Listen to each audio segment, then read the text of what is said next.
La prévention du cancer de l'estomac n'est pas une mince affaire. Il faut quand même d'abord souligner un très grand progrès. Lorsque j'étais jeune chirurgien, dans les années 70-80, nous opérions dans mon propre centre anticancéreux chaque jour un malade atteint de cancer de l'estomac. Actuellement, nous en opérons un par mois. Vous me direz, c'est un grand progrès et c'est bien vrai, mais il n'est pas lié à la médecine. Il est lié essentiellement aux efforts, au progrès, tout simplement, de l'industrie de l'électroménager. En effet, on est arrivé à conserver les aliments autrement qu'avec des conservateurs grâce au froid. Et la suppression des conservateurs est un élément absolument essentiel qui nous a permis de voir réduire de manière considérable le nombre de patients atteints de cancer de l'estomac. Mais nous en voyons encore. Pourquoi? D'abord, l'estomac, c'est une poche. Et une poche qui a une partie haute, une partie moyenne et une partie qui est plus proche du pylore.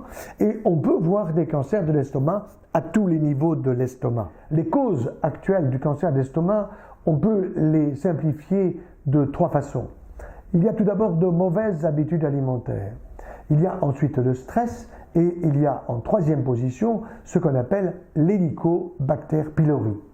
Alors qu'est-ce que l'Helicobacter pylori? Eh bien c'est une bactérie comme son nom l'indique. Hélico parce qu'au microscope elle ressemble un peu à un hélicoptère et pylori parce qu'elle est proche du pylore.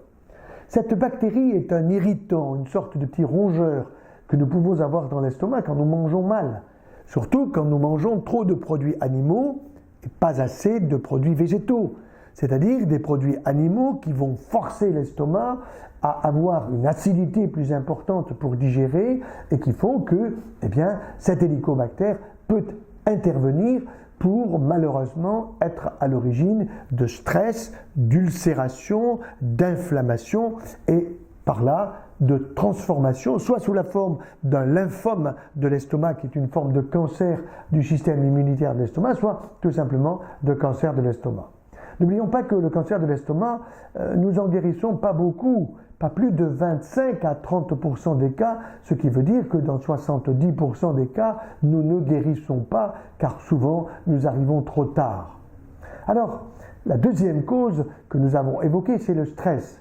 Nous vivons dans une société qui est beaucoup trop stressée, où il n'y a pas suffisamment de points paisibles dans la société, à la fois pour réfléchir, de points de méditation, de spiritualité qui peuvent être utiles pour éviter justement ces sécrétions gastriques importantes qui sont irritantes pour l'estomac. Et puis enfin, il y a les mauvaises habitudes alimentaires. Nous les avons un peu évoquées avec l'Helicobacter pylori, mais résumons-les.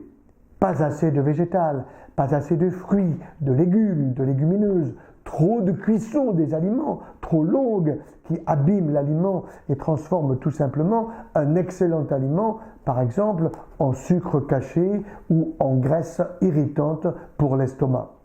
Donc, ça veut dire qu'il faut apprendre à manger mieux et meilleur. Et c'est pour cette raison que j'ai publié récemment un livre dans sa 7e édition, Changer d'alimentation. Si vous suivez d'une manière rigoureuse, les conseils simples qui sont donnés, vous ne risquerez pas d'avoir de cancer de l'estomac et les cancérologues, vous n'aurez pas besoin de les voir. Donc, viser la prévention, c'est beaucoup mieux que les traitements.